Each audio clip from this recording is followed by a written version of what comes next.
Well, hello and welcome to a live Pittsburgh Penguins chat here on Pittsburgh Hockey Now. I'm Dan Kingerski. It'll be a very bare bones chat. We're actually doing this from our colleague Adrian Dater's car. You can see just over my shoulder is the Denver Broncos, the Colorado Avalanche's practice facility. Adrian is inside covering the Avs as they prepare for Game 2 on Wednesday night against the Vegas Golden Knights. By the way, we'll have some coverage from that as well. We're headed to Vegas as Pittsburgh Hockey Now is pitching in since the Penguins laid an egg. Absolutely laid an egg against the New York Islanders. So we're pitching in to help the rest of the network. I'm glad you could join us. Do me a favor. You know how this works. Like, share, comment. And as always, if you give me a thumbs down on the video, you have to tell me why in the comments.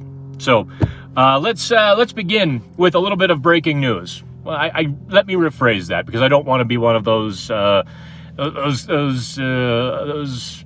snake oil salesman sort of journalists or outlets. Let's start with Jim Rutherford. This morning, Pierre LeBrun of The Athletic tweeted out that Rutherford has been given permission to talk to teams, and that process is starting. We know we published the story on Pittsburgh Hockey Now that he did take a fairly high-powered agent last week. Now, let me tell you what we know at Pittsburgh Hockey Now that hasn't been reported, although I put out a little bit of a tweet. The two teams that have stepped to the fore seemingly immediately. Everyone kind of assumed that the Buffalo Sabres would, in fact, the Buffalo Sabres would be on the short list. And that's, from our sources, that is absolutely accurate. The second team surprised me a little bit, and that is the Arizona Coyotes. They and Jim Rutherford apparently have some mutual interest in continuing some conversations here over the next few weeks. With Jim Rutherford, you just don't know what comes next, do you? He could drag this out and have 3 or 4 offers, or he could wake up tomorrow and decide Arizona's the right fit and just leap at the chance. Obviously, Arizona named a general manager last summer, brand new GM, so they won't be giving him the GM role. At least I don't assume so in Arizona, but perhaps a president of hockey operations type role would fit. That was certainly the scuttle in the press boxes over the last couple of days, that there are a few teams looking at themselves and wondering if Jim Rutherford can help them or help their general manager out. We haven't heard any specific talk of a direct GM role. And I'm not sure that Rutherford wants a direct GM role, right? So that's kind of where we're at. Hey, everybody, how is the sound? I can see on my laptop that we're actually broadcasting and doing it on time this year, or this show, but I do have my microphone slightly covered up. I want to make sure that the sound is good and it's not awful for you all, since we are doing it from a car. It was noisy. I wish I could turn my phone around and show you the Rockies, just literally out the windshield. But it's a little bit of a cloudy day. I arrived on, I think it was Sunday. All these days run together now. I arrived on Sunday morning. It was so rainy, so foggy, I literally couldn't see the mountains a mile ahead. So I couldn't give you any good pictures. And the same thing was kind of yesterday as well here in Denver. I guess I just bring a black cloud wherever I go. So there is the Jim Rutherford little bit of news. Although I gather a lot of Penguins fans are a little bit salty with Rutherford. Just the abrupt manner in which he left, the way he just kind of, okay, I'm done, I'm out. And didn't really provide a full accounting that I think a lot of you and some of us wondered as well. I mean, he's under no obligation to do so. The team certainly is under no obligation to say why it blew up so abruptly, so quickly with Jim Rutherford. I actually think it's not even just a blessing in disguise. I think it was a blessing for the Penguins. I think Ron Hextall brought in the absolute best possible acquisition at the trade deadline. Hextall skated circles around everybody else. He knew Jeff Carter had some tread on the tires. Went and got him fairly inexpensively. What is a 3rd and 4th round pick spread out over a couple years? Gold mine for the Penguins to get Jeff Carter. Would Jim Rutherford have done the same? I don't think so. I think Rutherford would have gone bigger, and at the end of the day, the Penguins team, I watched Game 1. I watched Vegas, and I watched Colorado. The Penguins could have played with either of those teams. They really could have played with Colorado. That speed, that skill, that tenacious game, the Penguins could have hung. And, you know why the Penguins didn't beat the New York Islanders. That it had much less to do with the Islanders' defensive discipline than it did the Penguins' inability to keep the puck out of the net. And I'll leave you to comment and you tell me that. Hey, it's Walt Flanagan. Sound is good. At least we aren't in Toronto. Whew, boy, can you imagine? I haven't had a chance yet to roll through the tabloids up in Toronto. Good Lord. I imagine a few columnists busted out the matches this morning and just tried to burn it down. I haven't looked yet. Maybe you can link to me a couple of those things, but it's going to cost a few people their jobs, and you have to wonder if Sheldon Keefe in Toronto is in trouble. You've got to wonder how much longer Kyle Dubas will be the GM. You know, he's the wonderkind, but you have to win a playoff series. And his roster construction is, no pun intended, please don't. His roster construction is dubious at best because he's got all of this talent and not enough around that talent. Goaltending, everyone knew was an issue, and they rode with Jack Campbell.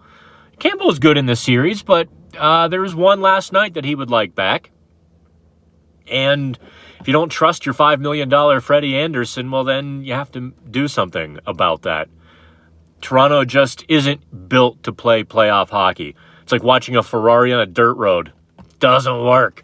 So we'll see if Kyle Dubas gets to stick around there in Toronto. I tend to think, look, if I'm the chairman of the board up there, I do make a GM change. That's not to downplay Dubas, who has worked amazing salary cap miracles up there. That is to say, however, that his philosophy has failed in the playoffs, which is where it really counts. You can get 120 points in the regular season.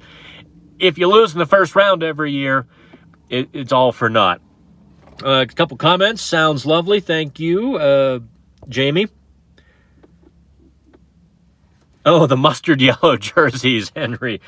I do. I hate those mustard yellow jerseys. I'm with you on those things. I would have happily seen them play in the retro third jerseys or the standard jerseys. I don't know why. I don't know what superstition it was. I don't know why they did that, but yep. Okay, so let's get to Evgeni Malkin, because I also promised via Twitter that we would break a little bit of news with Evgeni Malkin. Now, here's the difficult thing in reporting this with Malkin. No matter how precisely I speak, no matter how precisely I write on this topic, it gets mangled on the message boards and on Facebook, and Kingerski said that they were going to trade him. So let me do my best here to say we know that there is 2 or 3 teams in the NHL for which a trade could work. Now, the factors that would make a trade work, first and foremost, would be Evgeni Malkin's approval. So we know there are 2, maybe 3 teams that would work. 2 or 3 teams that would have to be interested. And therein kind of lies a lot of this gray area. And that is, okay, teams that Malkin would be willing to go to, are they in a position to accept a player like Malkin? B, are they in a position where they're willing to give up the necessary pieces that the Penguins would need to make a Malkin trade work? And C, can the Penguins and said teams make all of this go? There's those are not small moving parts. So here's, we know that much, that there are 2 or 3 teams in this little pond that would satisfy A, Evgeni Malkin. Now, one of those teams, as we've been telling you for a couple of years, is the Florida Panthers. Evgeni Malkin lives down in Miami, the southern Florida area. We know the Russian players kind of tend to group there. And it was pretty close a couple years ago to really getting into those serious stages. 2019, after the first time the Islanders knocked the Penguins out of the playoffs. But here's the rub. There are 2 major impediments to a deal going down between the Penguins and Florida. One, Florida has to pay Sasha Barkov this offseason. That's going to cost a pretty penny. 2, they've already paid Sergei Bobrovsky a really pretty penny. That might, I don't know what it is in the water down in Florida, having goaltenders on absolutely terrible contracts. But make no mistake, the Sergei Bobrovsky, $10 million? Or is it 10 years? $10 million a year? $7 million a year. I can't look it up. We're at, the way we're doing the broadcast, I can't. Well, maybe I can. Maybe I can hop on now that I'm having a brain fart. So do me a favor, while I'm talking, can you all do me and share this around on social media? And don't forget to hit the like button and the follow button and all of that. Eventually, we'll be moving these, I think, over to the National Hockey Now YouTube channel, but we're just in our infancy. By the way, how'd you like the news this morning? Went out and got ourselves some Hall of Fame talent for Detroit Hockey Now. Got Kevin Allen of USA Today, 34 years with USA Today. He's now doing Detroit Hockey Now. And Bob Duff, who was with the Windsor Star, a real veteran beat writer, knows his stuff, has written a few books, actually I think half a dozen books or so on Hall of Famers, and really they're just going to bring us infinite hockey knowledge and content. And so if you're a Red Wings fan, yeah, it is $10 million for 7 years. Sorry, I had my 7 and my 10 flipped. You probably knew that. Yeah, thanks, Jeremy. 770. And there's 6 years left? 5 years left? 550 left? So Florida, by their own hand, is strapped. So they're not in a position to bring on Evgeni Malkin, for one. And for two, if you're a prospective team looking at Malkin, in 2 of the last 3 seasons, injuries have really done a number on Malkin. At 35 years old now, or he's going to be 35, injuries have done more than slow him up. They have kind of wrecked his seasons at the most inopportune times. Last season, it took him out. If there wasn't a 6-month pandemic before the playoffs, or a qualifying round, whichever you prefer, I don't know that Malkin would have been anything close to 100% last year. But he got healthy, and the Penguins still got bounced pretty unceremoniously. Those are the issues. You have to look at Malkin getting injured significantly each of the last 3 seasons. He missed 23 games this year. He played, I think he played 33 games, 24 points, Now look, when Malkin was healthy, he was dynamic this season. But getting him to a point where he doesn't break down and where he can play a lot of games for you. Because look, you're not going to give up significant pieces for a guy who plays 45, 50 games. No team is going to do that. And I'm kind of, as I'm speaking, I'm debating if I tell you the second team that we heard. I don't think you'd like it very much. Let's just say there are some diagonals involved. But we don't know that for sure. That, I think, is speculation on the inside of the hockey world. No one has heard that officially yet. But we do know that Florida has been monitoring the situation now for a good long time. We know that Malkin would be interested in what Florida has to say. And so from there, if you ask my gut feeling, though, to kind of put a bow on this entire Malkin conversation, if you really want to know, I don't think Malkin gets traded. I genuinely do not. I think a team willing to pay enough for the Penguins to make that plunge is going to be difficult enough. I don't see all of the stars aligning in quite the way that they would need to in order for a trade to happen. And I also, just deep down, I think when push comes to shove, I don't see Malkin leaving. I've wondered about Chris Letang as kind of an offshoot to this conversation. This is me personally talking here. This is not any reporter or writer. I have long wanted to see what Evgeni Malkin would do with a team of his own. Slap the C on his sweater and make him the guy. I've long wanted to see what that would look like in the NHL context. I think I really do believe that he would have been a dominant, all-time type of player. Chris Letang is interesting because obviously very good friends with Marc-Andre Fleury. Letang is really a bright guy. You know, I think Sidney Crosby said during the pandemic, during one of his little video chats, that if he had to be stuck with anybody, it would be Chris Letang, because Letang always knows what's going on around the world and inside hockey. And that's why Letang is the Penguins player rep with the NHL PA as well. Letang has to see Fleury.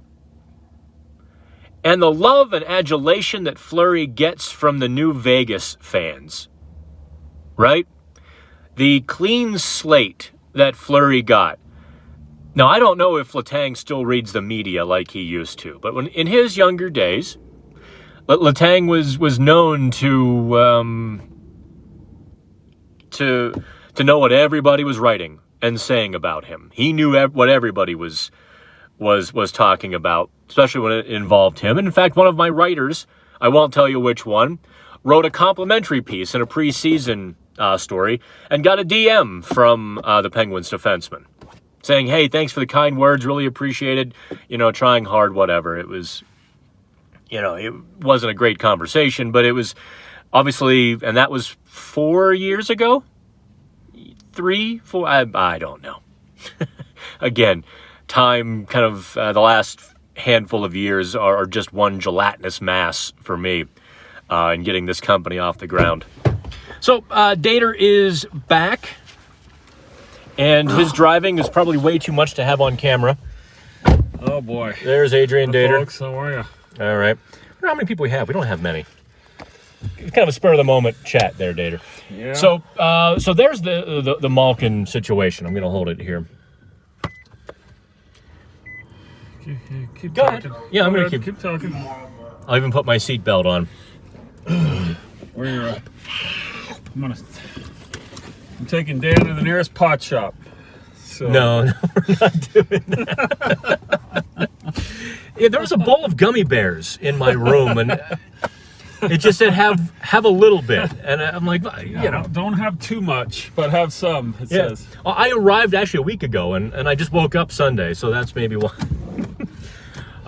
So there's the Malkin thing, but with Chris Letang, I have to wonder deep down. He reads and he hears so much of the negativity. If he doesn't look at a team like Seattle or some of these other teams that don't have quite the aggressive media that we have here in Pittsburgh, where he would get a fresh start, and if those conversations down the road, if he down the Penguins side, go ahead, replace your top defenseman who makes only $7.5 million and played half as well as Letang did this season. You're just not going to find any. Look, Alex Pietrangelo set the market last offseason with that $9 million haul that he got. So Letang will be very difficult to replace. I don't think the Penguins could do it.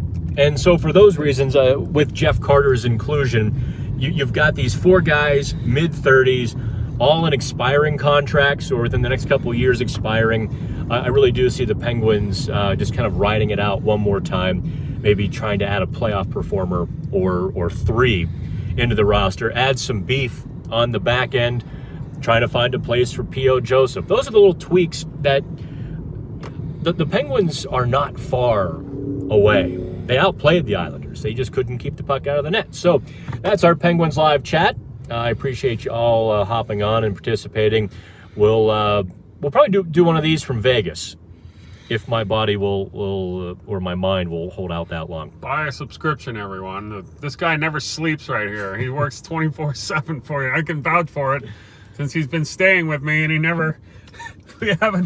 he hasn't left his laptop since. So yeah, buy a subscription now. And if you want, do me a favor, comment on the video, and I will send you the $19.99 link for PHN Plus. Happy to do that. Bargain.